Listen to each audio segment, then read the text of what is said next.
特別生魚英啊！冇嘅喂，顏色沙拍哥。阿龐叔你做乜嘢？冇反應嘅喂，龐叔咩船啊？處理啊！去咗廁所。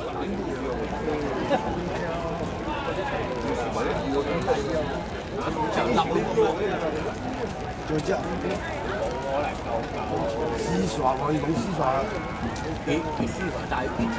喂，龐叔一半啦喎，都唔知咩龍船。睇啊！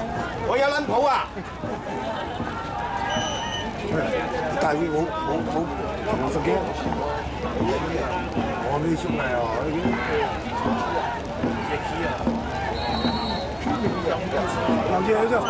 有啲，手啦係似沙沙吉嚟喎。他想出的時候，太神電話喺度接爽，係啊，其實係物管啊，物管啊你咧。好啦，咁啊嚟到接近咧，去到最後呢50米，見到暫時帶出咗嚟嘅咧，就喺第5線度啊。第5線度咧就係南區區議會，咁啊另外咧喺第2名咧就係4線嘅屯門區，話第3名而家3號2號追得好犀利，追得好貼，但係最終3號嘅沙頭角龍舟會第3，長洲龍。